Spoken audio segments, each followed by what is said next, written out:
and four. It's okay. Jonathan Four, and actually his dad and I went to law school together.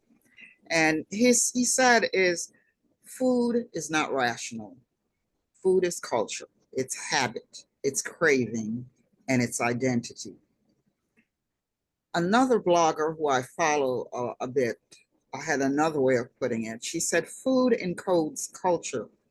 Each dish tells a story about a group of people, their traditions, and their collective experiences. It represents generations of history passed down through flavors. And according to one of my favorite chefs, Jose Andres, who I think most of you are familiar with, uh, I admire him greatly. He said, food is memories. And what I often share and what has motivated me over the years is to point out that food memories are personal wealth, your own personal gold mine. I'm excited about this program for two reasons. First, just because it allows the community to share food moments and experiences, particularly those shared with family and friends. And second, it expands our knowledge of Caribbean culture. It's sort of like it opens a window into Caribbean culture and expands it for all of us, not just folks who are non-Caribbean, but people who are also Caribbean, in that we share the diversity of the Caribbean. Um, and with that, I want to turn it over to Derrice. Um, she may want to say something initially. I would hope maybe she can introduce the panelists as well. Thank you, Doreen. As you said, we did this last year and it turned out to be very helpful. There were some aha moments where people were able to discover the similarities in preparation, similarities in customs.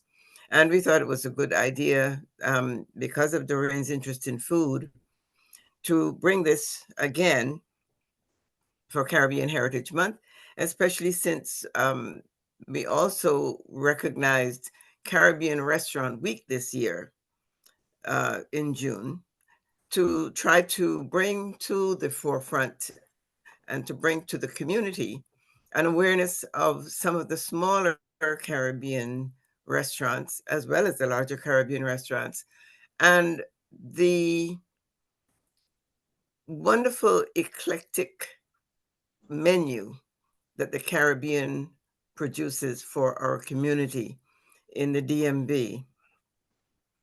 As you know, the Caribbean is made up of many cultures. Because of our colonialism, we were colonized by many European countries, and those customs and some of those customs from those heritages have been left behind, and mixed together, they create a very interesting culture. I don't think there's another culture like this anywhere in the world, and that makes for a very interesting menu wherever we go. So we've pulled together a group of people from as many islands as we can find who are interested. We have Carlos Simon, who's from Trinidad and Tobago. He's a retired director of HHS and the Medicare and Medicaid Agency and the executive secretary for the Trinidad and Tobago Association of Washington, D.C., and he describes himself as an adventurous cook. Damian Adams is from Jamaica, a baker and author, owner of Remulations, Ramulations Bakery, rum-infused baked foods. Ambassador Dennis Antoine, former Grenadian ambassador to the United States and the OAS, also describes himself as a foodie interested in food. Sir George Allen, MD, who is from Barbados, an academician, former chancellor of the University of the West Indies, former United States envoy, and a food enthusiast as well. And he cooks very well. I can attest to that. Barbara Brissett from Jamaica, president of the DC chapter, the University of the West Indies Alumni Association, also a food enthusiast. Chana Brissett from Cuba and Jamaica, director of client relations for RSVP Catering, also an author and SSTC board member, another foodie. Juliette Cisse from Montserrat, a healthy food enthusiast. I've learned a lot from her about food over the years, and she piqued my interest in food, at least healthy food. Jonathan Gunn from Trinidad and Tobago, financial planner, also an SSTCI, that's Silver Spring Town Center, Inc., treasurer and a foodie. Marie-Louise Jean from Haiti, a nutritionist, holistic health and wellness coach, and a co-author of The Art and Soul of Haitian Cooking. And she's also done a lot of work in the Washington metropolitan area. Ernestine Lafon, PhD from Dominica, a professor at Montgomery College. She's a culture and food enthusiast. Sonia Moore Williams from Guyana, retired, currently teaching senior fitness, passionate about preparing healthy and flavorful Guyanese food. Belkis Talavera, Dominican Republic, a social worker, travel and food aficionado. And Maurice Upshur from Barbados, former chef at Mrs. K's Toll House restaurant in Silver Spring. That is our panel for today. And I will start by asking each person to tell me a little bit about a general picture of the kind of food they have in their country, whether it's African-based, Indian-based, and what stands out as the more traditional foods. What are the ones that stand out that you must have when you have a celebration, or what are the customs around those? And I will start with Maurice Upshur. I hadn't seen her on, but I think she must be on. Reese, I think Carlos. Is he on? Yeah. Yes, I am. Oh, I didn't see him on. Okay. That's all right. I'm on here. Yes, so Carlos wanted to go first, right? Yes, and If Carlos, if you're there, I did not see you on the screen. It's all right, no worries. Are you ready for me now? Carlos, is it just me, but I'm not hearing you? Can you hear me? You're not hearing you very well. Try and bring it a little closer.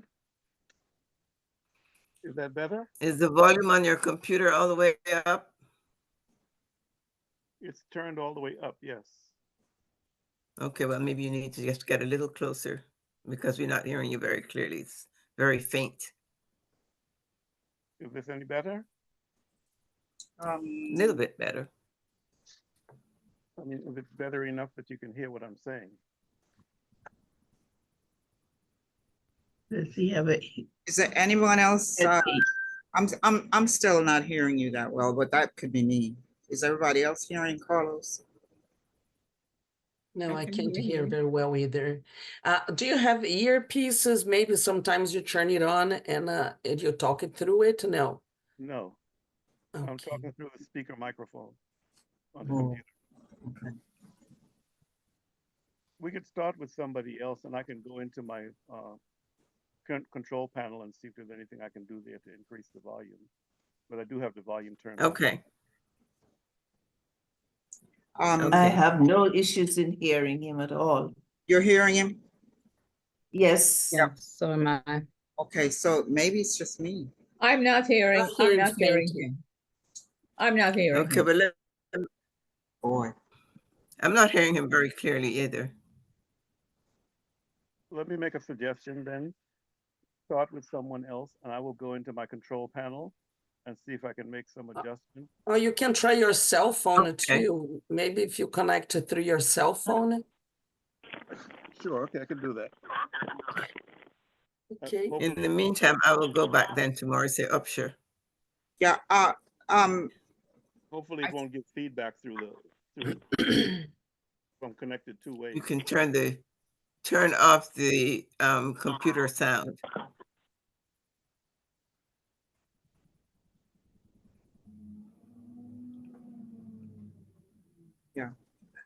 let me say something, Doris. I Mhm. thought the list was in alphabetical order, and so I told Damien he was on second, Damien Adams. So I thought Yes. I thought we were running it alphabetically. Okay, yeah. So we could come back to Carlos. I don't know.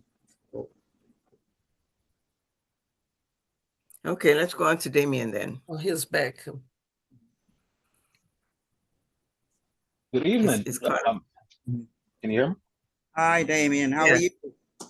Thank you so much for having me. I truly appreciate it. So I guess I'll start with myself. I was born in Jamaica, so a lot of traditional foods that we have in Jamaica is obviously you hear of jerk chicken. So, those are one of the things that, almost every single celebration, you got to have some jerk chicken. Oxtail is by far my favorite dish. It's a lot of people. My grandmother was the best cook ever, just like I'm sure your grandmother was probably the best cook ever. But my love really of food really came from my grandmother. When she cooked for you, it wasn't to feed you. It was a reflection of how she felt about you. And I'm sure every single one of you can reflect on that the love that goes into food is everything. Manashwata is kind of our goat head soup that we have in Jamaica.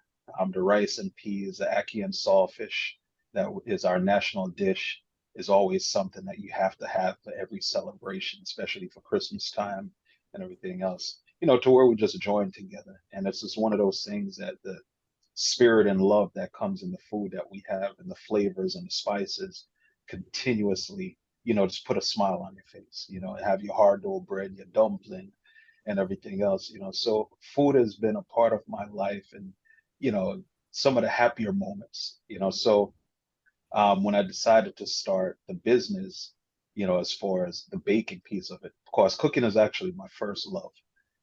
But I realized that just like my grandmother, you have to be a part of it because cooking is a reflection of you. So starting a restaurant was going to be harder because I'd have to be there all the time because it's always that one little pinch that you can't put in the recipe because you have to taste it. And that's so much a reflection of, who you are and what your palate is. So I realized that baking, and just going back to some of our traditional, cakes in every Caribbean island, if you've been, colonized by the British, we have what you consider the black cake or fruit cake. But the hard part about it is that there's a bias on every island that theirs is the best way of how to do it. One of the things that we've done in our shop, we don't call it black cake or fruit cake anymore. Since we want to incorporate all of the islands and say that, we're one always. So now we call it Caribbean spice. It's pretty much done the same way, but Caribbean spice encompasses everybody because we're all united by one under God first. So we decided to do it different. We've done probably over 80 different flavors of rum cakes, but that fruit cake or flavor of it, our version, we call it Caribbean spice. And it's another thing that we usually have on almost every celebration. So those are some of the things that I just wanted to share with you and to say, I appreciate you having me here. So I don't want to take too much time, so I'm pass it on today. Well, we This- particularly reached out to you because to a degree, we've done this program. We did it last year, and we sort of just kind of ignore rum, which is Right. so we thought, no, we've got to get someone who works with rum. And so I tasted your cake. You were vending on the Silver Spring Plaza. I think it might have been the Jamaican event. That's correct. And I love the fact that you had come up with something that was so light had all the flavors, but Right. didn't make you think, well, this is the traditional black cake. So glad you're here, and glad to have you share your memories with us. Again, thank you so much for having me. Yeah, I'd like to come back at some point and ask you for specifics in terms of what your favorite might be, but we'll go around the table and get some more information from the others before we delve into specifics. You want to try? Is Carlos? I see. Yeah, Carlos I'm using my cell phone now. Can you hear me better through the cell phone? Yes, Yes. much better. Okay, good. Good. So I'll do it through the cell phone then. So to answer the point that you made at the beginning of for us to introduce ourselves, the culture in Trinidad and Tobago is heavily influenced by African and East Indian traditions in terms of celebrations in the country, the Diwali celebration of light. The food is definitely a mixture, a strong mixture of African and East Indian, and also Chinese to some extent as well in the country. And as the previous person mentioned, I'm forgetting his name now, we also have the other influences, of course, of other minority populations that are in the country that influence our cooking and different things, but certainly. So holiday time is a special time for food, sharing of different kinds of food and things. But I think in Trinidad, we tend to savor our food all year long. The time that's different is probably at Christmas time when we make black cake, or Christmas cake as we call it, which has a heavy dose of all the different fruits, cherries, raisins, currants, prunes, and also a heavy dose of rum, of course, and some brandy, cherry brandy.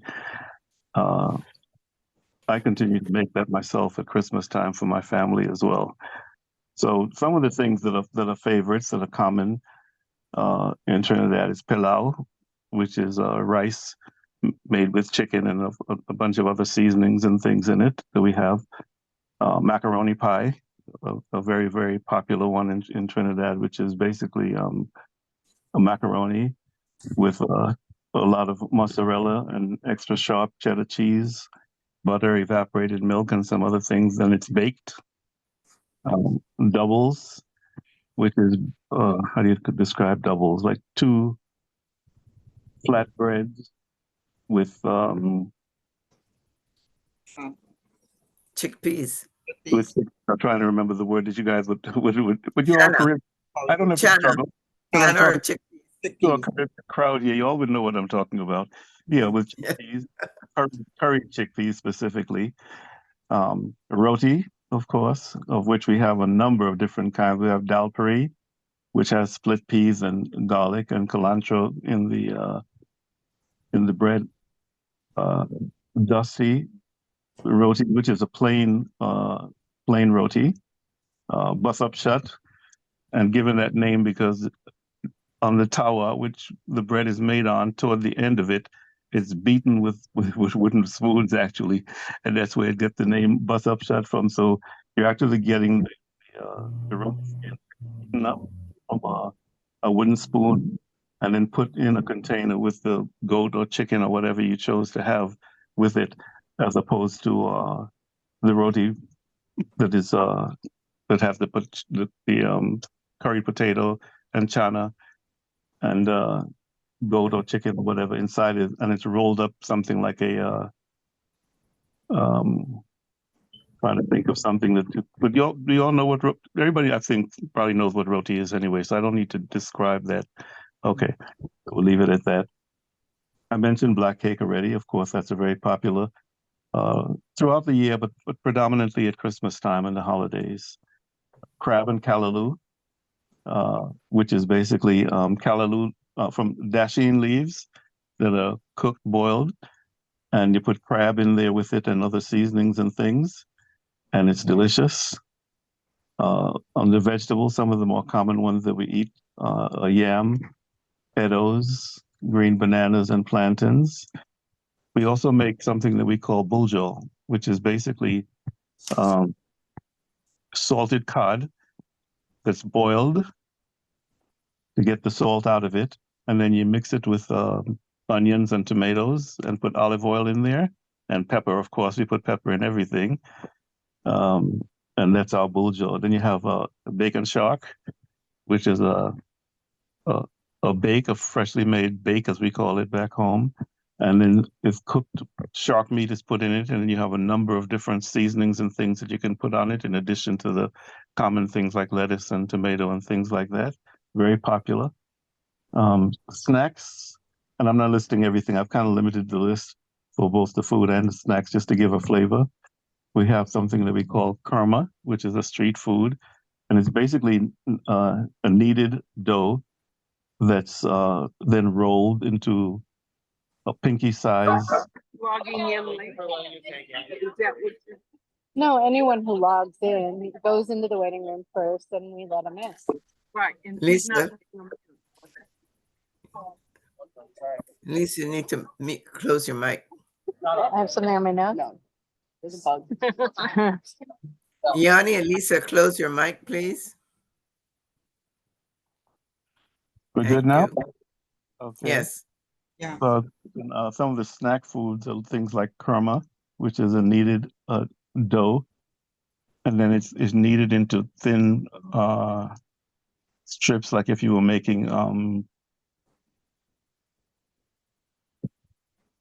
let's think about like if you were making mini dumplings, but only rolled out thin, and then it's sprinkled with granulated sugar. That's very favorite among children and even big kids too, like me. At festivals and things like that, kurma is very popular. We have also mango chow as a snack, which is basically and you could do it with green or ripe mango. We like to do it a lot with green mangoes, and you basically make it like a pepper mango, but then you turn it and make it into a chow and serve it as a snack. Breadfruit chips, and in the area of drinks, we have morbi, which is made from a bark from a morbi tree, and it's boiled and sugar and other things are added, like angostura bitters and other things are added to it. Sorrel, which I think everybody knows, carrot cake, and something that we have back home that we call tulum, which is made from molasses and shredded coconut. And after you mix the two, you make it into a ball and bake it. And I've been eating that since I was a child. I don't get as much of it now as I used to. So let's kind of give you a taste. And all of the foods, and also like Christmas time, of course, boiled ham is another favorite one around Christmas time. And yeah, that gives you kind of a flavor of some of the foods that we enjoy in Trinidad. Food time, as was mentioned already by several people, it's a cultural thing, and it is certainly that to me. It reminds us of our culture and enhances our culture and helps to carry our culture forward by continuing the traditions with food. So that's why I continue to do it and involve my children in it as well. Yeah. Thanks for the share.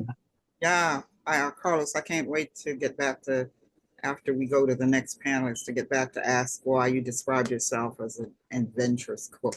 So hold that answer. I will have to come off after a while, but I'll try to stay on as long as I can. I have another event that I'll need to get into, but I'll stay on as long as I can. Or I can answer that now if you wouldn't mind. Well, yes, you have to leave. Maybe we can get that done, and then we can go on to the others. Yeah, I forgot. I say it that way because I don't follow recipes in exactness in anything I do. I look at a recipe, but then I add my own taste to it. I'll, adjust ingredients amounts based on my own experience with cooking and taste. And I'll try different things on that are not on a recipe, just me, trying different ingredients and things like that. So I don't follow a straight line when it comes to cooking. It's all I'm about. sure you had many aha moments as a result of that. I have what kind of moments? Aha moments. You discover something that you didn't think you would, or you discover a flavor or taste that is better than you thought after adding something that maybe you just tried just for the heck of it. Absolutely. That's the fun of Yeah. it. Yes. Yes, I understand that for sure. Thanks for allowing me to share. Thank you. Thank you. And we'll go on to, excuse me, Ambassador Dennis Antoine from Grenada.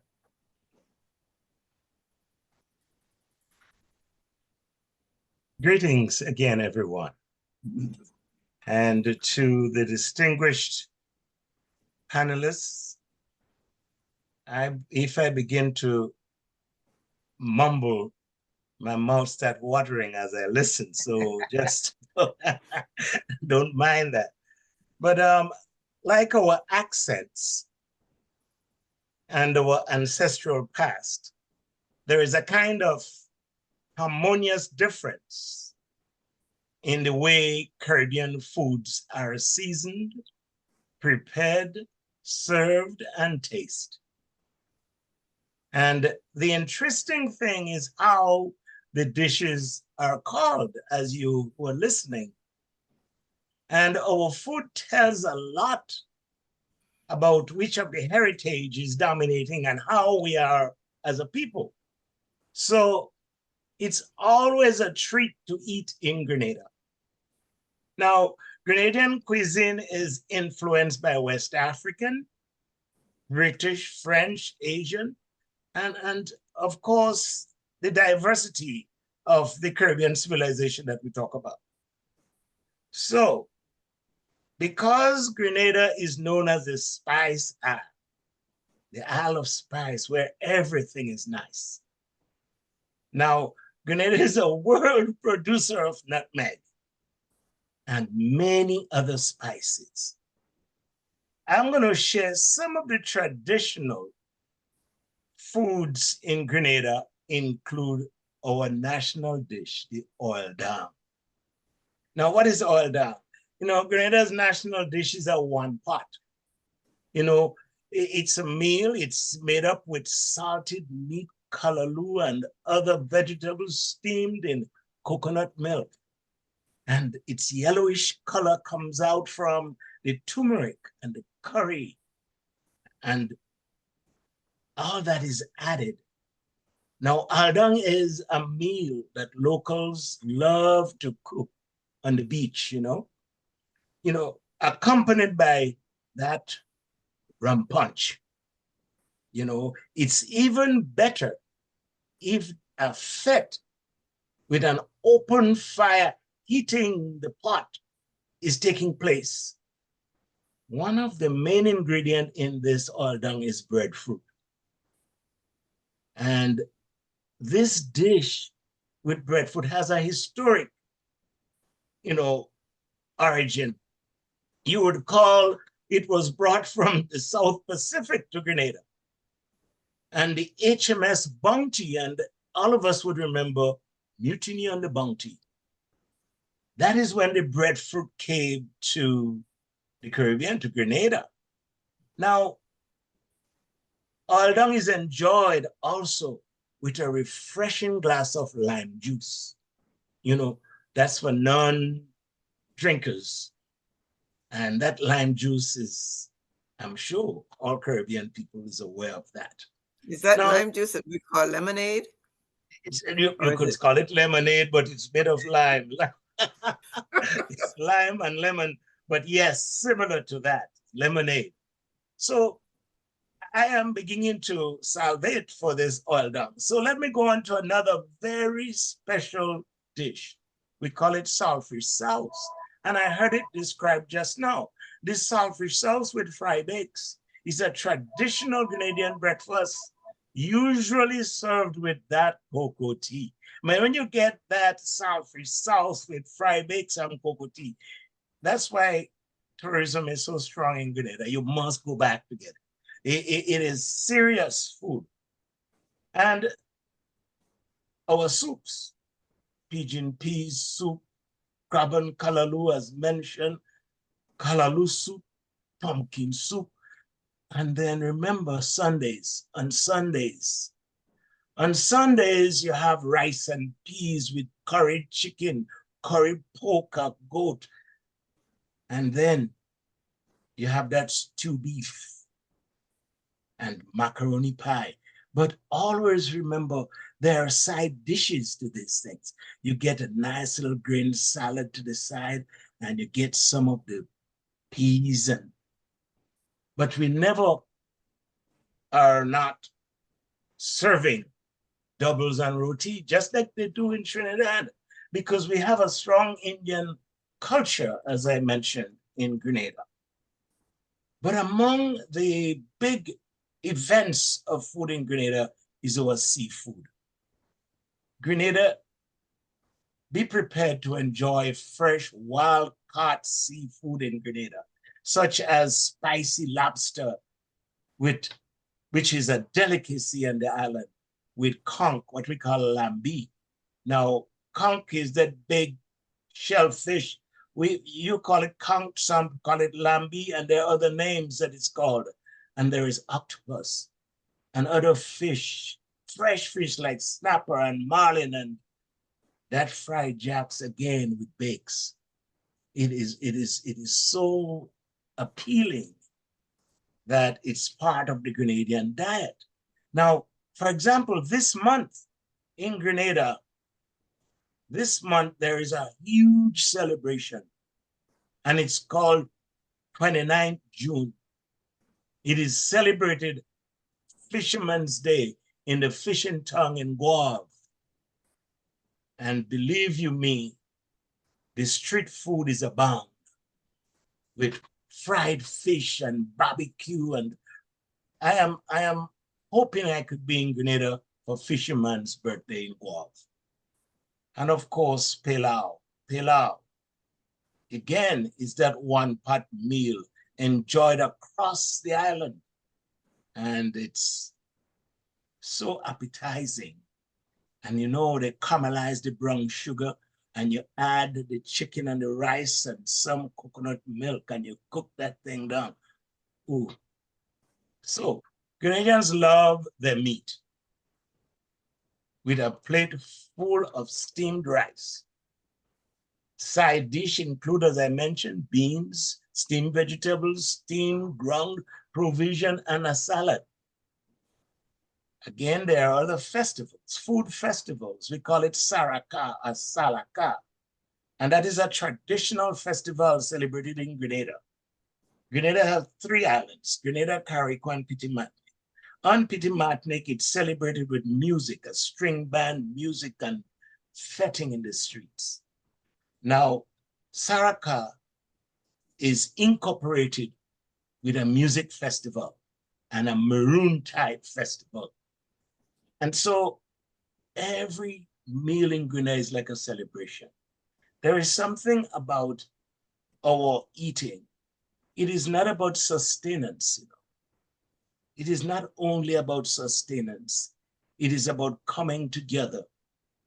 It is about family. It is about visitors. It is about, you know, like our food, our views of Grenada will be enriched not just about our cuisine, but by the attention paid to our values and customs in preparing and serving these foods. And so I can get excited about this, talking about this food, because it is indeed a tradition. And I encourage you to try our desserts. You know, the authentic Grenadian chocolate. Grenada is becoming a chocolate island. Authentic chocolate cake, nutmeg ice cream, coconut tart, potato pudding.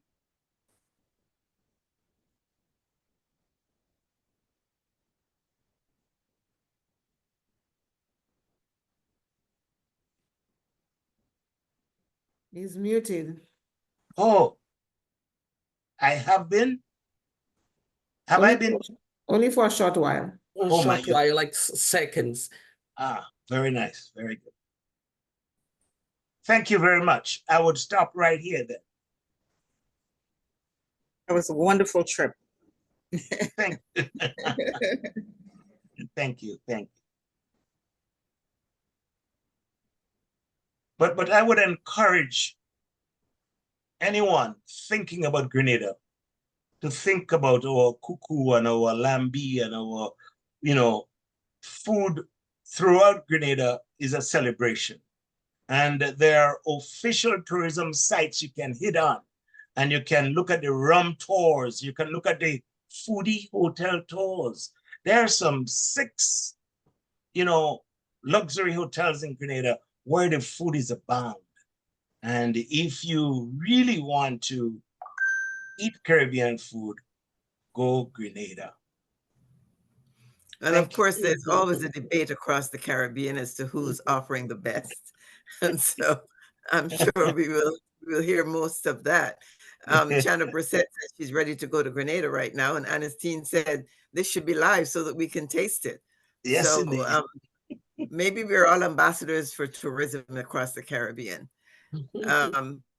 Let me move to Sir George Allen, who's traveled extensively also across the Caribbean and loves to cook himself. And I will ask him to give us his take on what are some of the Barbadian traditions and customs.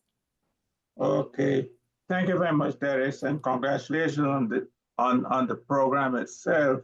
But before I begin, if someone can tell me how to get hold of Doral Calendar's cookbook, I would be grateful. It is available on Amazon. I'll do that. Only, I'll do that. Only on Kindle, yes. And I'd like a hard copy. Yeah. I start where Dennis left off and make the point about food and family.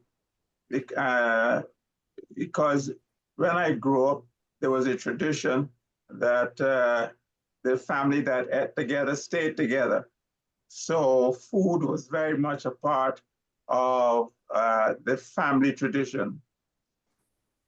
I spent the first 19 years of my life in Barbados and left Barbados and have been exposed to many of the Caribbean traditions and cultures. And one of the things that has become quite clear, how many of the things that are spoken about as indigenous and peculiar to one island has spread all over the Caribbean with one or other change. The other thing is how many new things have been introduced that were not there when I was a little boy growing up. So when I'm thinking about what I would do, I thought I would go back to some of the things of my early childhood, because many of the foods then would have been less influenced by other Caribbean traditions and other Caribbean forms of preparation. And I go back to my grandmother's house, where at least once a year, the whole family got together, and the focus was on fellowship and food. And that was a tradition that was carried on by my uncle and my father, that we call it All Year's Day, the family would get together. And when I think of those things which would have been traditionally Barbadian and have been less influenced by the Caribbean, other Caribbean, because in those days, there was very little contact among Caribbean countries. So many of the foods that I remember as a little boy would have been, to the extent that it is possible to have indigenous foods, would have been indigenous to Barbados. And I think of Christmas, for example, and I think of a meal that I never found anywhere else, which we call jug jug, which is a form of millet, the millet flour made into a form of cuckoo. I've never seen that anywhere else. But you could not have a Christmas dish without having jug jug. Also, cuckoo. Cuckoo, I found, was, at least the way it was prepared, was a fairly typical early Barbadian dish. It has become bastardized or in other forms, but cuckoo was very much a Barbadian dish. And I always remember that a favorite wedding present for a young bride was a cuckoo stick, because any woman who got married and did not learn to turn cuckoo was destined for a very rocky marriage. To be able to turn cuckoo without lumps was something that every young Barbadian woman needed to do. And the current habit of when you put in the okras, when you don't put in the okras, every Barbadian woman learned to do that. And cuckoo with a ball of cuckoo shaken in a bowl with a dent in the middle, with a little gravy in the middle, that was quintessentially Barbadian. And what went with that cuckoo was flying fish. I have not found flying. The Trinidadians have claimed that they have stolen some of our flying fish, but flying fish is essentially a Barbadian dish. The sweetest fish in the sea, and a filleted flying fish, well fried, very and well seasoned. There are very few things that compare with flying fish. And also in those days, around that time of the year, we had CAAGs. I found that there are only two places in the world which I have found CAAGs. That is in Chile and in Barbados. And in Chile, they eat them in the months without an R. And Barbados, you go allowed to catch them in the months with an R. But of course, Chile and Barbados, the other side of the equator. In Chile, they call erizos. In Barbados, they call CAAGs. But in those days, when the fishermen went out on long poles and harvested these CAAGs, and you got the CAAG shell filled with CAAGs with a cone made from grape leaves stuck on top of it, and that was steamed. Oh my goodness.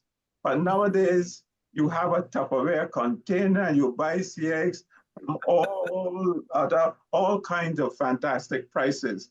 But in a traditional Barbadian way was steamed CAAGs or fried CAAGs.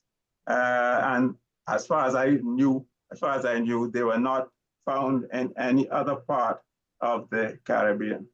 The other thing that was very common to us at Christmas, which I didn't find anywhere else, was dove peas, in which pigeon peas were cooked with bits of ham. We didn't have bacon then, bits of ham or pork or pig's tail. The peas were stewed. Why they're called dove peas, I have yet to find out. But the memory of those peas is something that sticks in my mind. And also in Barbados, I found out that one never cooked plain rice. Always rice had peas.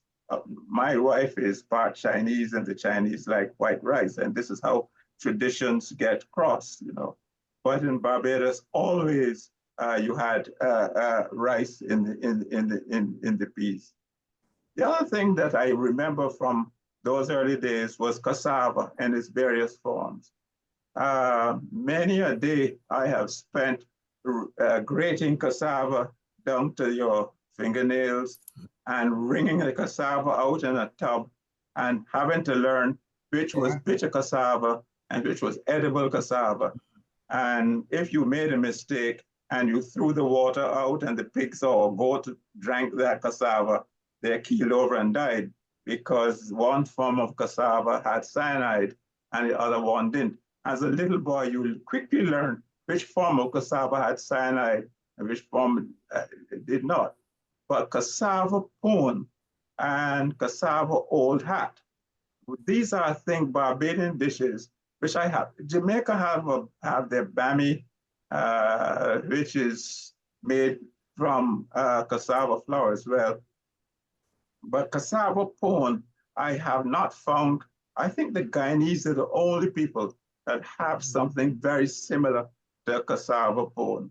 A delicious, fattening, very nice dessert is cassava pone.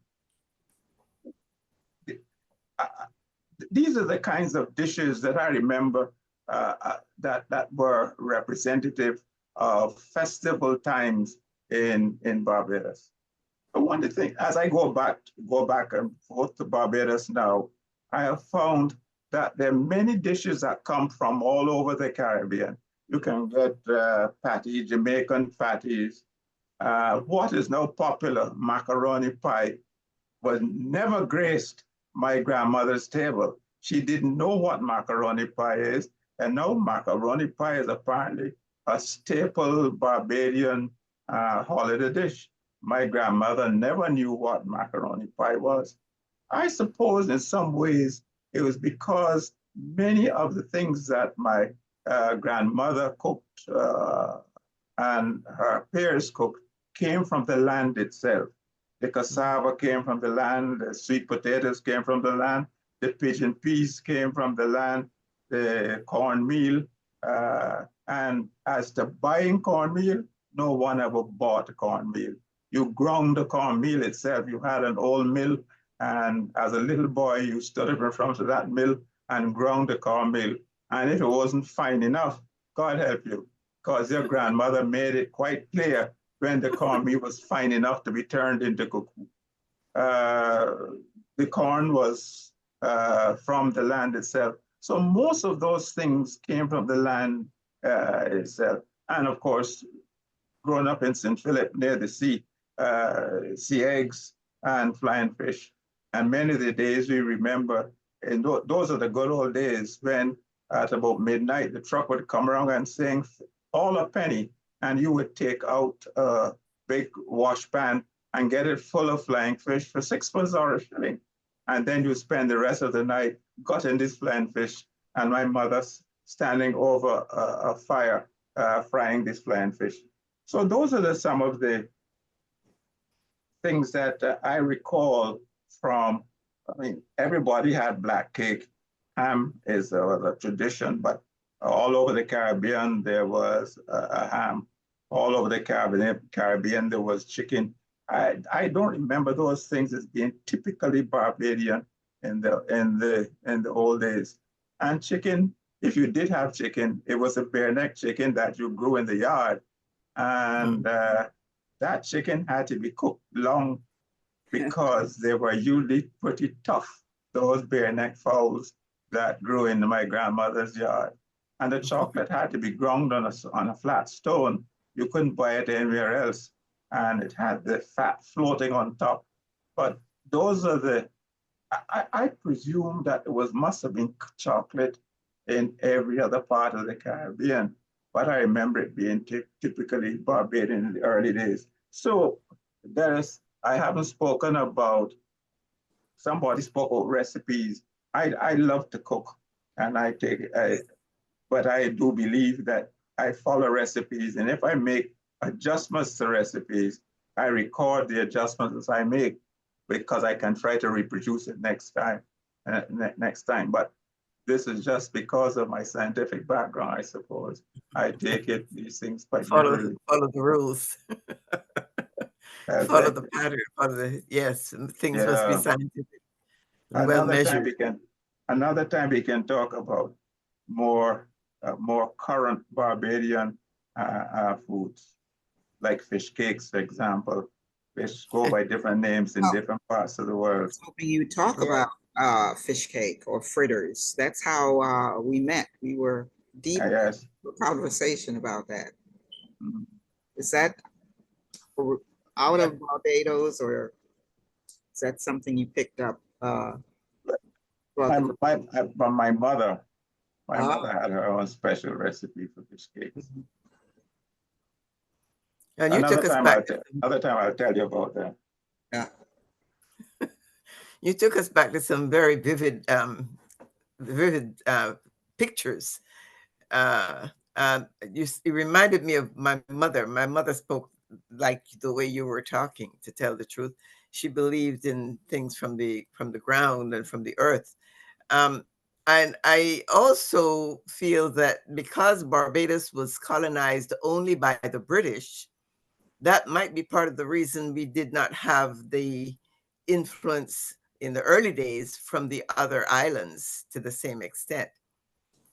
And I agree also that that's something that I have tried to find the answer to, and that is, where did Jug Jug come from? I've heard that and seen that, but again, it's an indigenous food in Barbados, and you don't find it anywhere else. Nobody else. You mentioned it, I don't know what you're talking about. I missed that. What which food? You were saying indigenous? I just missed. You said what is indigenous, and you said you referred to something. You said something was indigenous. I just missed it. Oh, jug. I was saying that jug. Yeah. You know, I don't think it was only the British. It's just that the method of communication, it was not easy. You know, when I left to Jamaica from Barbados in 1951, it took a whole day and multiple stops to get from Sewell to Kingston. So I think I saw someone from Guyana once in my 19 years in Barbados, when the schoolboy team came to Guyana, to Barbados. There was just not that interchange among the islands, among the peoples, I should say. Yeah, interesting. Let's move on to Barbara Burkett from Jamaica. Barbara? Yes, I was unmuting myself. Okay, so Ambassador Antoine spoke about the tradition of oil down on the beach. And that brought me back to the tradition. Whenever I go to Jamaica to visit now, one of my favorite things to do is to go to the beach and to choose my own fish and have the person who is cooking to cook the fish for me right there. And it is one of the most delicious things that one can ever eat. Of course, it's like Sir George attested and talked about, the freshness of the produce. And that is one of the things that make our food so special. But I'll go back early too, because growing up, I remember my mother cooking. And it was interesting how with just 3 seasonings, and that was primarily scallions, thyme, and tomatoes. And the vast array and the flavor of the foods that they would come up with. It was unbelievable because onions were not widely available. My grandfather, I know, used to grow shallots. So we had that as a seasoning as well. So for me, the cooking is all in the seasoning. And one of the traditions I remember my mother making roast beef and roast pork is stuffing it with herbs and spices. Yeah. And having it marinate overnight. And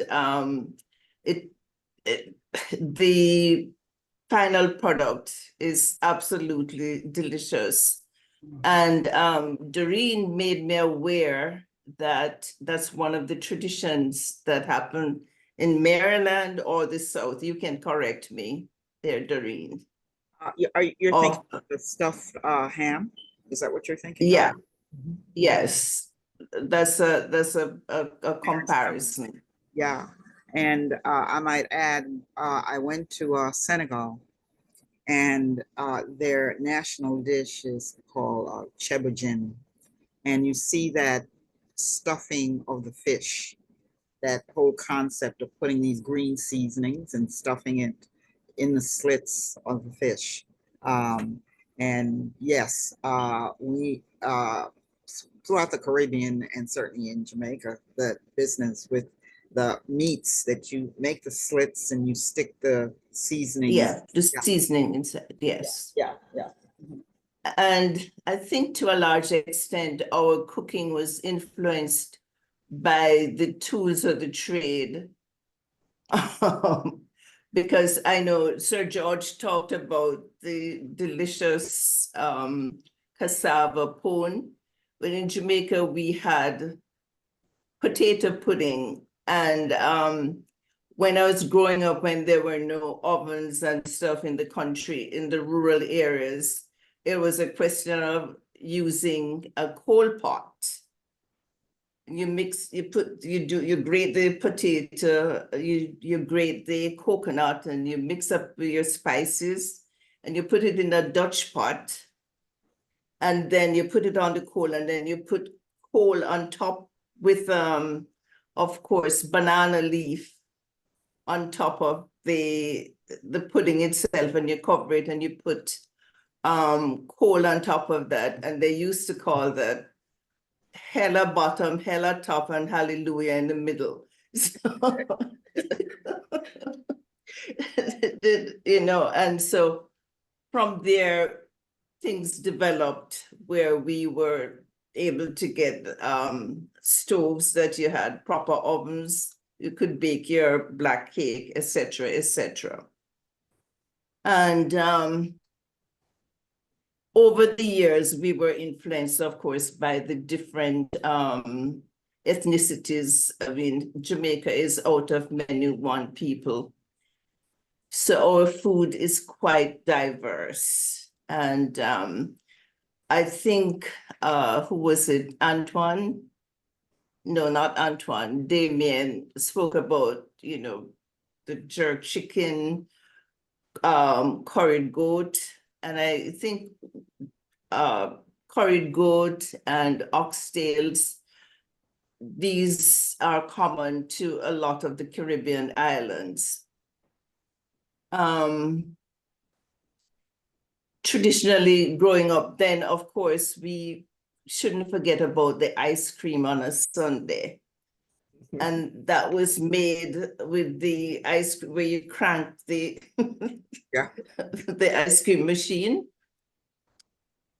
And so you have places in Jamaica now like Devon House that makes the most delicious ice cream using local flavors, fruits, mangoes, etc., etc. Thank you. Thank you. You're welcome. Let's move on. We're running out of time. I don't want to be fair to the others as well. I know there will be some repetition as we go on because there are a number of things that are similar across the Caribbean. Let me go on then to Chana Brissett, who brings in Cuba with Jamaica.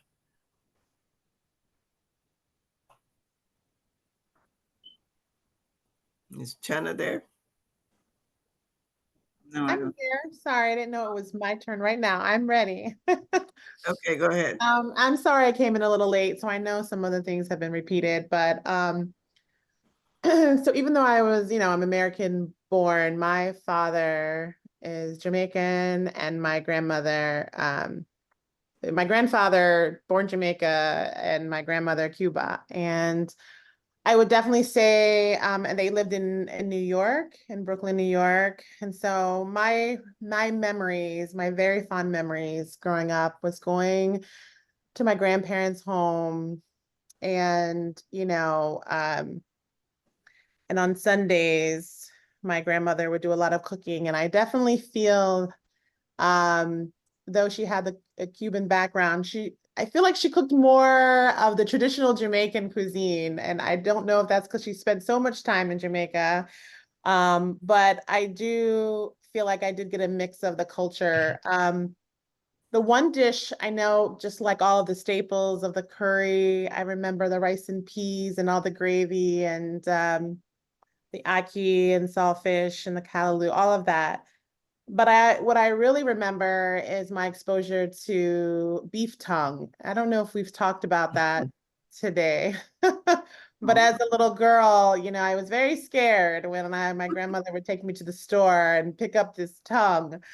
But you know, she had this way of making it so delicious. And I have memories of her and having this big pot, and she would take her time and slowly cooking this tongue. And often sometimes she would do it different ways. I feel like she would stew it and it'd be almost like a tongue stew, which I think is also very Caribbean in I think like Puerto Rican, Cuba, and so I didn't really know where she was getting the beef tongue from, but I knew that that was what was on the table.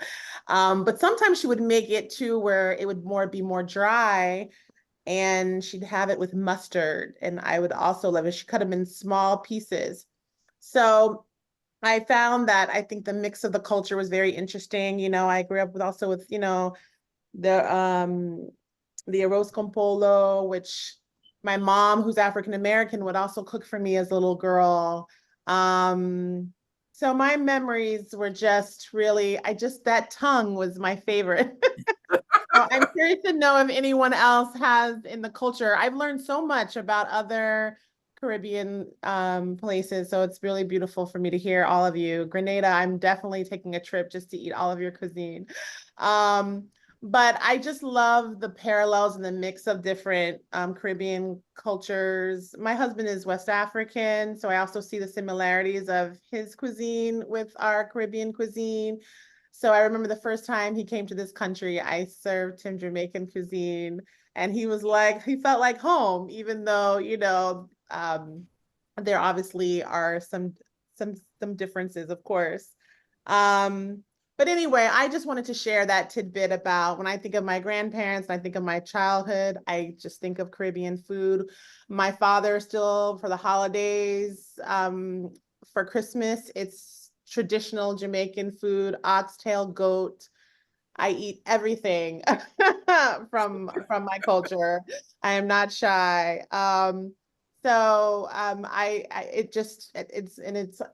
Still cook it here at home, and my daughter also, we just kind of keeping it through the generation. So anyway, that's just my memory and my story. That's all I wanted to Fantastic. say.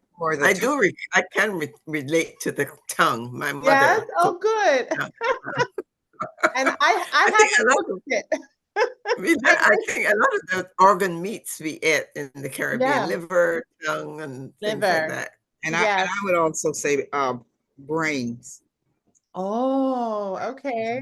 I mean, so almost the exotic things, which was done with a lot of onions and pepper. Yes, onions and pepper. And a little side story. I don't know if you know the Yvette Clarke, the congresswoman from let's say Brooklyn, but her mother, we came from the same area. And ironically, I was talking to her and telling her how I would go to this house where they would make the calf's brains, and she said, "Well, that was my house." So, the whole thing was we pretty much didn't waste anything. Right. It was thrift but flavorful. Yeah. Juliet Cisse from Montserrat.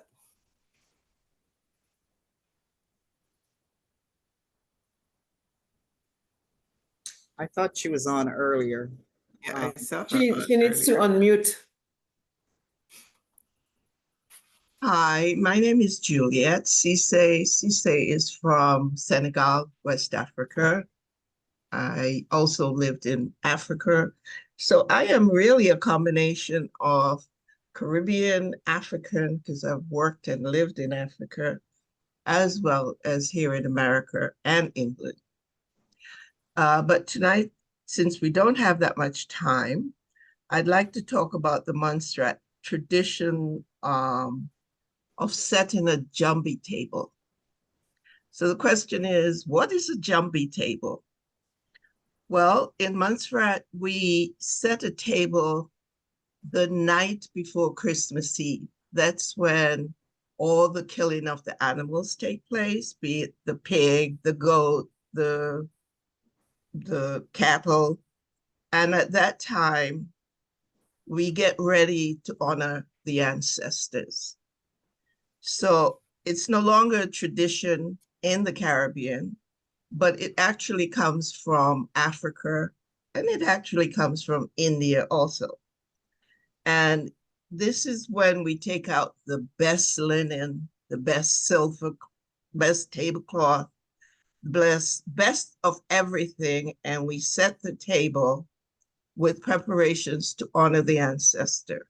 This is when you get the best alcohol.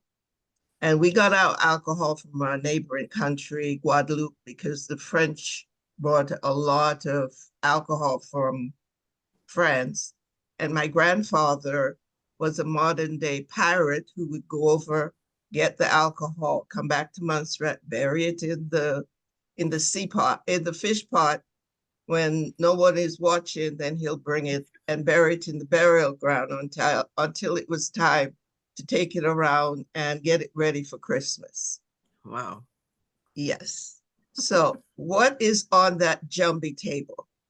Well, it starts off with the liquor. And first of all, you always open a bottle of that liquor, the best one, and you pour some in the front to welcome the ancestors. Also, you set a plate outside of the door that night so that when the ancestors come, they have a little bit of everything that's on the table.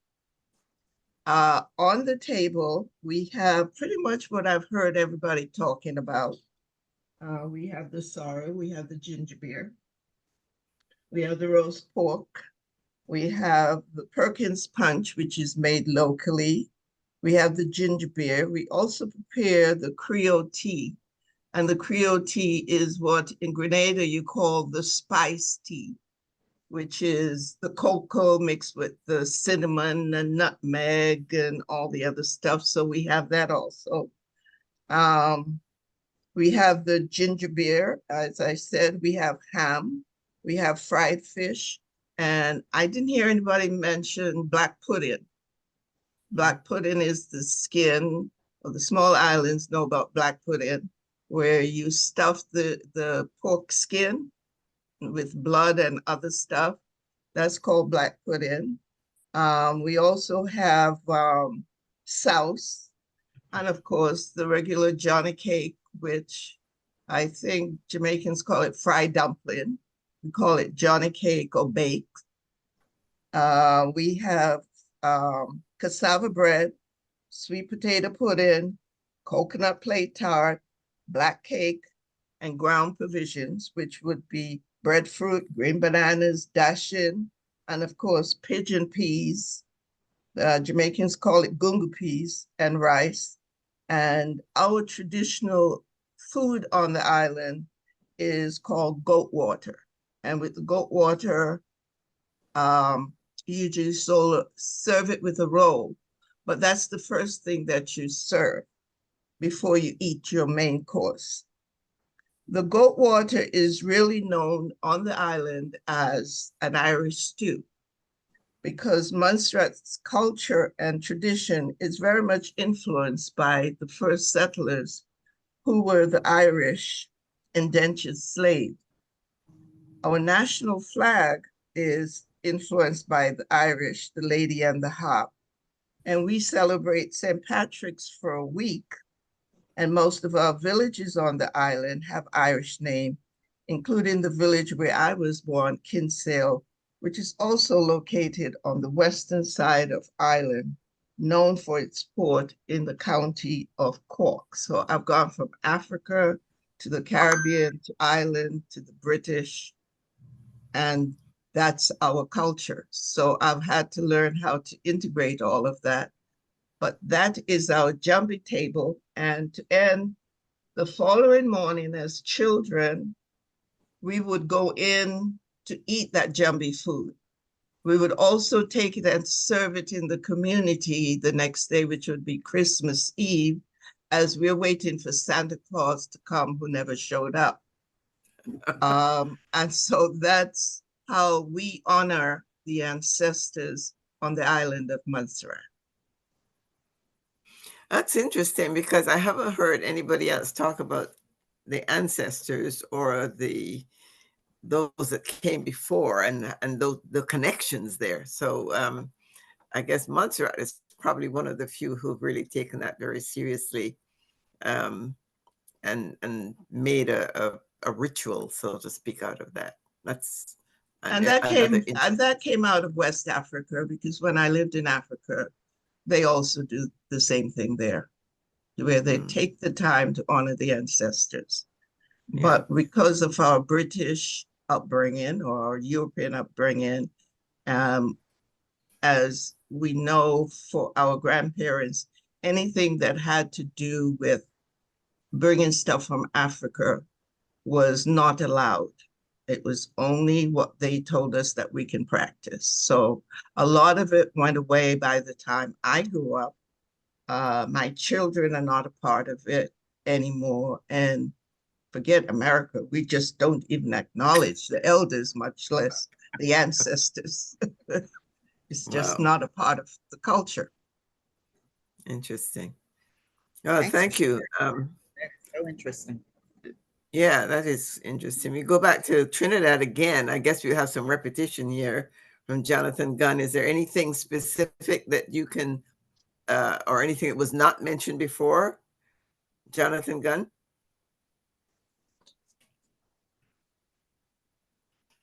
Is he still here?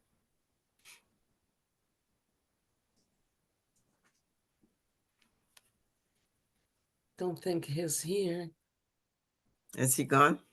Yes. I don't Okay, see we his go on name. then to Marie-Louise Jean from Haiti.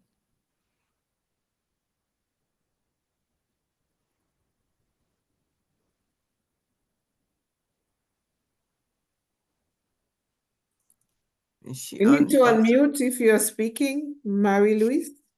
Is that Marie-Louise? Okay, I'm repeating myself. Good evening. Thank you for inviting me to join this group of wonderful people who are food lovers. And not only just food lovers, but healthy food lovers as well. When I think, although we are all from the Caribbean, we share a great deal as far as flavor is concerned, as far as the fresh, organically food ingredients that we use in our foods. However, I find that there are different combinations of foods that makes food more palatable, and that I appreciate from all the islands. However, from a historical standpoint, Haiti is a fertile junction where the culture of Europe, African, and Taino-Arawak Indians merge to form the foundation of Haitian Creole culture. For the Europeans, they have the cheeses, 1,000,001 types, and their refined sauces. The Africans are well known for their spices, and their Tainos, real meat and herbs create a complex and sophisticated synthesis of flavors. So the combination of these three cultures formed our culture. And when I think of Haitian culinary traditions, the first meal that comes to the forefront of my mind is soup joumou. That it's called Haitian pumpkin soup, but in Creole we call it soup joumou, and we also in French it's called it doesn't matter. The main thing about the soup joumou is that when the enslaved Africans, so we say Haitians as well, got on the island, and the colonizers forbade them to eat soup joumou because it was considered as a delicacy. Mm-hmm. So the colonizers, who were French, decided that although the slaves, the enslaved people were the ones to prepare the food, the soup, they were forbidden from eating it. Therefore, when we, in 1804, when we won our independence, Dessalines, who was one of the forefathers, proclaimed that as of that date, everyone, every Haitian has the right to consume the soup, not only on January 1st, on Sundays, or any other time in the year, because that's why it is called the Liberty Soup, the Independence Soup. And therefore, we are very proud of that change that was made. You can find that soup, of course, in the book, the Haitian, the art and soul of Haitian cooking, as well as in some restaurants, Haitian restaurants. But you would definitely find the soup at every Haitian household on January 1st. If you don't find it in a household, Haitian household, that means that person is not Haitian. So that's how good we feel about this soup. It has a combination of lots of vegetables and a variety of vegetables and yams and spices and bone meat and pork. You can put pork or beef, or you can use, some people who have become vegetarians, solely vegetarian, they don't include the meat in it, but it's not as flavorful. So you ask any Haitian about this particular soup, they will tell you everything that's in it, because every Haitian knows how to make this soup. So we are proud of it. However, the Haitian cuisine, typical Haitian cuisine on a regular basis, consists of rice and beans. But rice we eat, Haitians eat rice every day. Either it's with a bean sauce, or, I mean, when the rice is white, it's a bean sauce, or it's a combination of red beans or white beans or black beans or peas. And the other important meal also is our black rice, black mushroom rice. I understand that the black mushroom rice, you will find it only 2 places in the world. In Africa, somewhere in Africa in particular, as well as in Haiti. I'm thinking that when the enslaved were brought to Haiti, they brought that black mushroom with them. And so it is really considered as a delicacy because it is not found too many places. And we also eat corn in a variety of ways. We eat corn, we may eat corn for breakfast. At that point, it is sweetened. We eat it as a meal during the day with all the other ingredients, as well as at night also. We would eat it sometimes as supper. So, and sometimes we cook it with red beans, or by itself. We call it white corn, but it's cornmeal.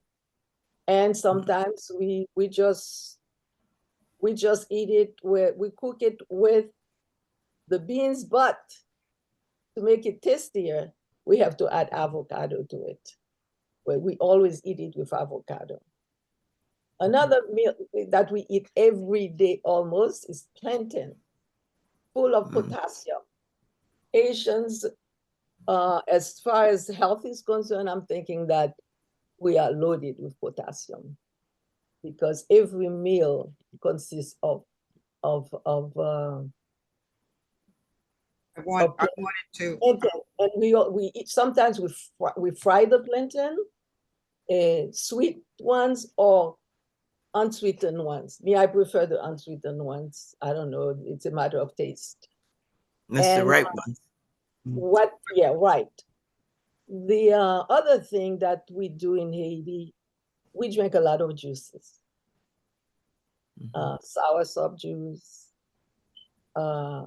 watermelon juice, cherry juice, you name it, because when it gets very hot, we drink a lot of juice, and then they are very across the Caribbean. They contain a lot of health benefits. Yeah, I wanted to and for your book. I don't know if folks can see it. Yes, the art and soul of Haitian cooking. So of Haitian cooking. We met years ago, as you might. Yes, and the pumpkin soup. I was counting while you were talking, and there were 23 ingredients. Yes. It's charged. It invigorates. Once you have that soup, you don't even want to eat any other meal for that day. It energizes, it invigorates, it's flavorful. It's it. Yeah. If folks want to get the book, is it still available? It's a beautiful. The book is still available. However, we need to place another order from the You might put your I have about 1 or 2 available. Yeah, you might want to put your information in the chat where they can. The beauty of the book is it also has beautiful Haitian art. Yes, yes, it does. Haitian art and also Haitian proverbs. Yes, that are translated in English, but as well as in Creole. And we also have the veves that in our culture, you know, as the lady was speaking about our ancestors. So we have the veves that are drawn before each ceremony, I would say voodoo ceremony. And so all that is in there. The book is a representation of Haiti, the whole Haiti, all aspects of Haiti. So yes, I will put my information in there. Thank you so much. I cannot live without talking about our rum, our Haitian rum Bamako. So it is highly recommended and recognized throughout the world because it's so different from any other, although I don't drink alcohol, but I know that they use it in desserts. They use it just simply to drink. They use it in a variety of ways. So if you've never tasted rum Bamako and you are a lover of rum in general, try it. There's rum across the Caribbean. Everybody has rum in the Caribbean. Exactly. Everybody has rum. Yeah, the Haitian rum is famous. Yes. Yeah, quite famous. As of course, Guyanese and the Jamaican and all of that. Barbados, of course, started the ball rolling with rum. We've got to brush through. Yes, I want to get to Ernestine, Professor Lafon, Dominica, because Dominica has not been covered. I know that's similar to probably Grenada, maybe, but I would like to have her tell us a little bit about what's special about Dominica. And I will do that very quickly because I was about to exit, but thank you very much for the opportunity. Yes, indeed, we have many common elements in that influences our culinary delight. So I won't go through this again more, but I would just want to add what we experience in Dominica in terms of products, your cane juice that you press at home, that would form the basis of your cocoa tea or any other drink that you may have. The root crops roasted for breakfast, keeping it simple. The mountain chicken, which is, we call it the crapo, which also is endangered now, but coming back. It's seasonal in a sense that the institutionalized forces have determined when you can hunt the mountain chicken. But it's a delicacy in Dominica that forms part of our culinary experiences. In addition to the agouti and the manuku that is smoked and forms part of your kalaloo or your broth. The broth is a big thing in Dominica. It's the picnic stuff. You're on the 3 stones by the river. You would deal with that. We have what you call, you talk about your ice cream, but the average person who could not afford the ice cream had to deal with the frozen joys that you've made at home, either from guava or passion fruit or any of the fruits that you may have. The moonshine, we use the same sugar cane to make that drink, and it was a staple in most of the villages, but it was also a trading product that allowed many of these villagers' children to go to high school because they would sell that moonshine and give good competition to the coconut products that produce also the cane rums. Okay, that's and the cocoa tea, of course, is a staple. The yard fall that you had to grow yourself so you can become part of your food. For me, what gives me good memory, even as I live in Montgomery County, are 2 things. Because one, they bring my family together, my immediate family, and it also widens my circle of influence and relationship in the community. And that is the Johnny cake, what you call the bakes, you fry it, and what we call the rough cake. The rough cake is made from flour, coconut, and what have you. But my church members, my children's athletic coaches, my colleagues at the college, all that we come together under those 2 things, the rough cake and the Johnny cake.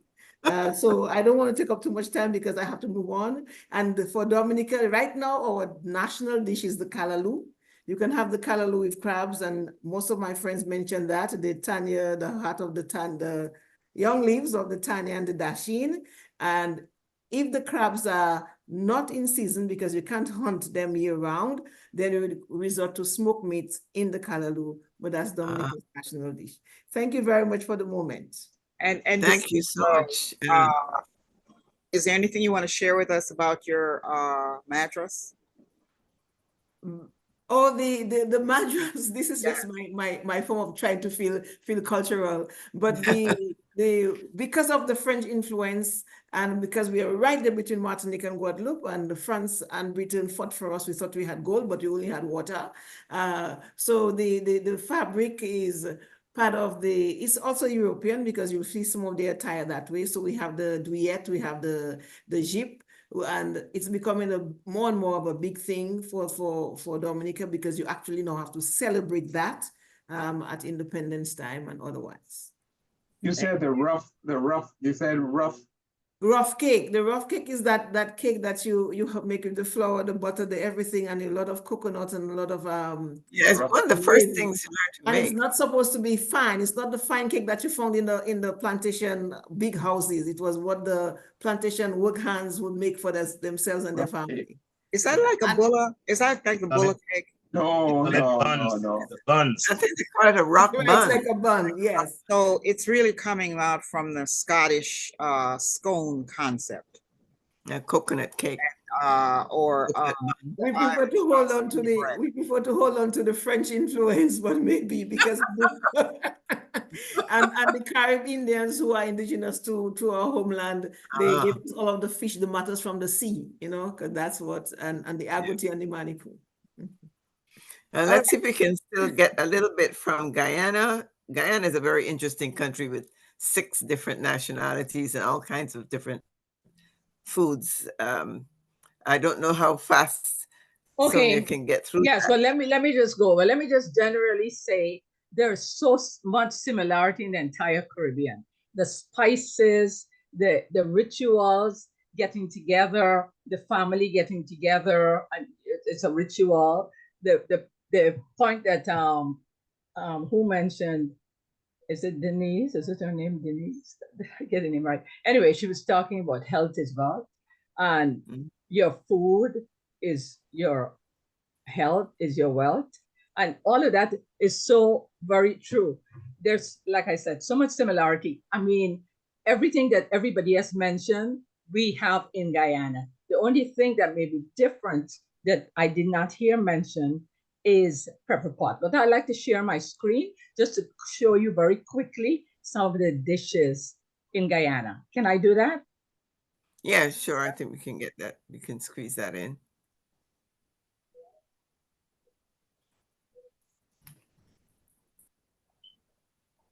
It says disabled. Oh, 1 second. Go ahead. I think now you can. Okay, well, let's go to some of the Guyanese dishes here. Now, here you see it's pepper pot, and pepper pot is made with casrip. Casrip is something that is developed and made by the local Amerindians in Guyana, and it's made from cassava. And there's a process it goes through to get the juice from the cassava, which is extremely black. When the Amerindians did this, they did it really to preserve their own food. So they did not have refrigeration at that time.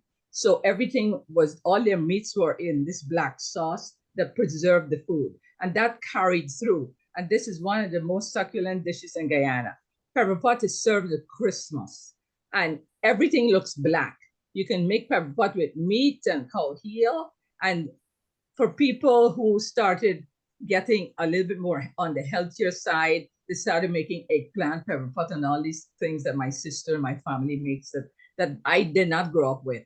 But you can also use turkey. But it started out really with beef and meat. But you see, the dish is really a black dish. But it is absolutely delicious. Another staple in Guyana is fried chana or boiled chana.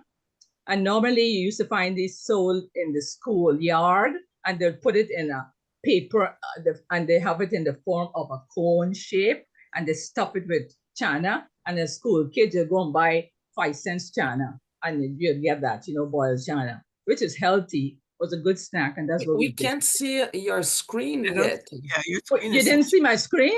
No, we haven't seen yet. Let me see. Oh my 1 gosh, second. wait. Can you try again? Yeah. I'm so curious to see it. I thought I was sharing the screen. Okay, let me go back. Let me just give me a minute. Let me just. Sure. Okay. I did press share. Oops.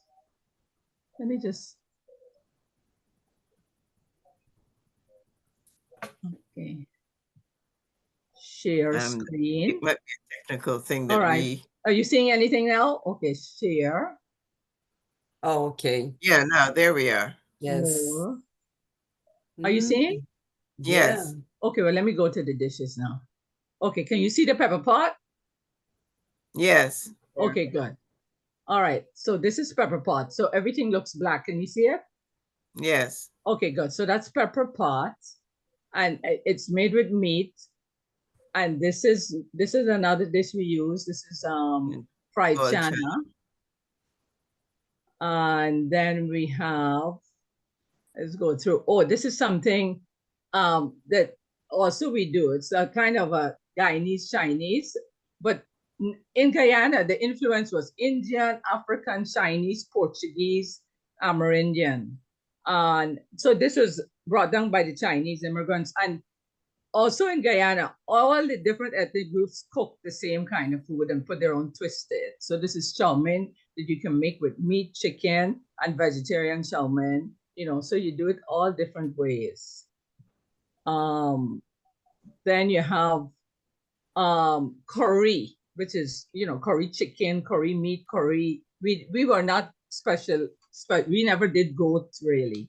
I guess things are changing now, but our specialty was curry chicken, curry beef, and vegetarians now start doing, vegetarian stuff. But I did not grow up with any kind of vegetarian food in Guyana, although that's what I kind of eat mostly now. Now, this is a dish not many Guyanese cook too much.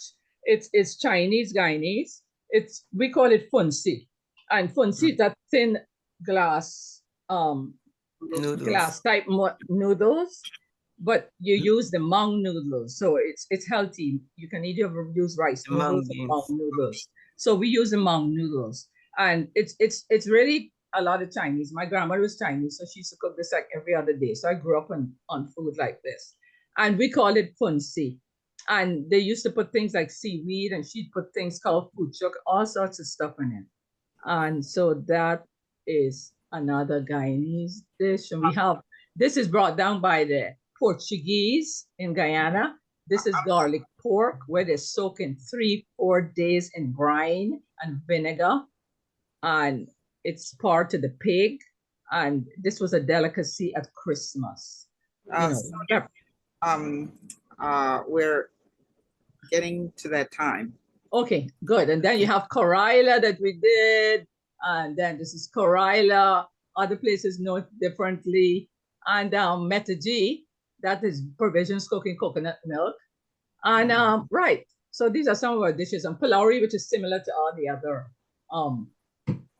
other islands. So these are some of our dishes. All right. Thank you. Thanks.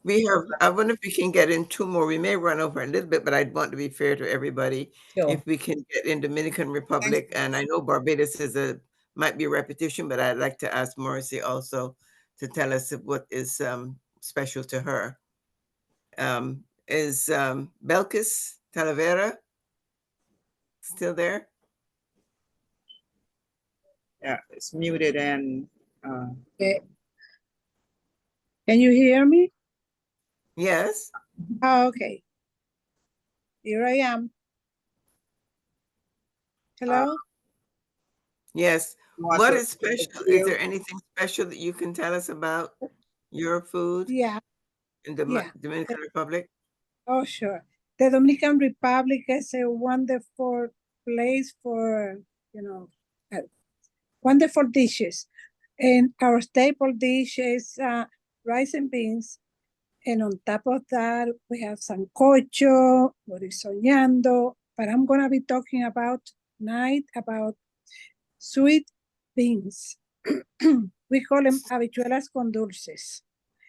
And habichuelas con dulces is a mix of, it's a delicious dessert. And the main ingredient is beans. We use red beans or black beans, but usually red beans. And we boil them with sweet potatoes. And we use a lot of ingredients like cinnamon, cloves, and other spices to give an aromatic and a wonderful flavor.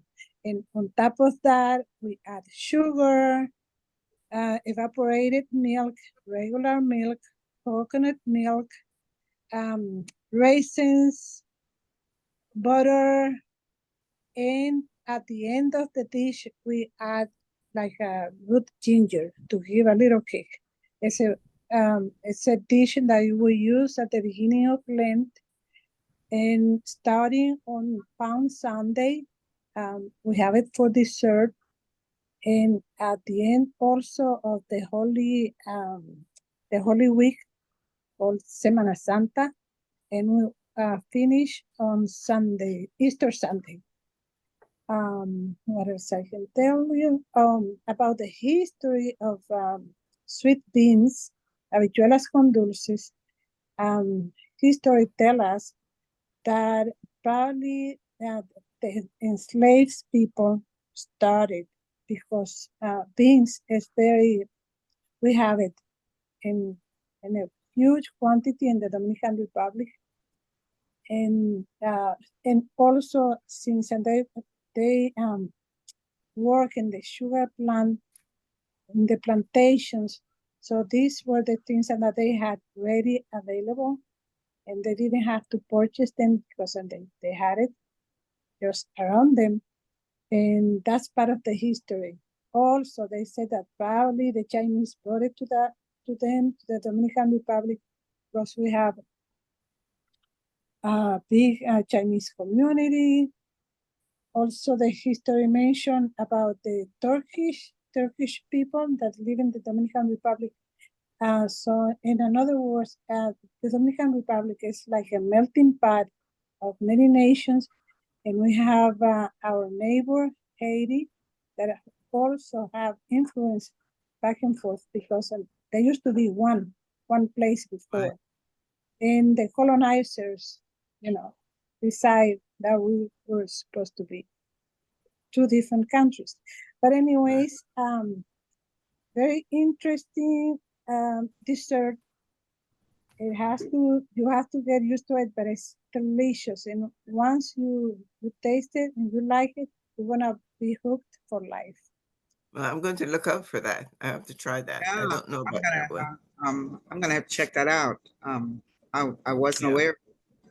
I wasn't either. Yeah. Yes. Maurice, the misfortune of having a last name starting with you get to the end of the alphabet, but I do want to, I know that the debates are coming up in 15 minutes, but I would like to give you an opportunity to, I know Sir George has covered some of those items, but I'd like to hear from you as well. Can you hear me? Yes. Yes. Okay. So yes, Sir George covered a lot, and he made me remember a lot about my childhood when I would visit Barbados, because I was born and raised in New York. The one thing he didn't cover was the pudding and souse. Yeah. That was every Saturday. My grandmother would prepare the pudding and souse for the whole family, and the uncles and the aunts would come by either to pick it up or to bring the kids that lived on the island, and the ones that were visiting, like myself, we would all, have family time, and it was a big gathering every Saturday for her pudding and souse. Other times that I can remember with another thing that was not mentioned was the fish cakes. For every party that we had, there had to be fish cakes, the codfish cakes. So that was another thing that was part of our celebrations. And then with my mother, she was into baking and cooking, of course, and she was Vincentian actually, but because she married a Bajan, my grandmother taught her how to make cuckoo, and gave her the cuckoo stick, and she had to learn how to do it. So she learned all the Bajan traditions, and that was what was passed on to me. So I have some codfish, fresh codfish that I'm going to try to, work on. It's down there in the kitchen. That was the last dish that my mother made for me before she passed away. And I have been telling myself I'm going to master fish cakes and fritters, and I'm on that mission. So I made some fish cakes for my grandson's class, and when they were moving up from that class to the other, the children were asked to talk about what they liked most about their class. And one little boy said, "I loved Monteo's grandmother's fish cakes." There's a that was we're I knew that I had mastered it. I'm so sorry, Derrice, for interrupting. But there was a reminder. I don't know if yes, I saw that. Yeah. So I certainly want to thank everyone, and looking forward to doing this again and doing it in person. And I had encouraged people to do a little show and tell. This is Doral's cookbook. She would have been a wonderful asset this evening.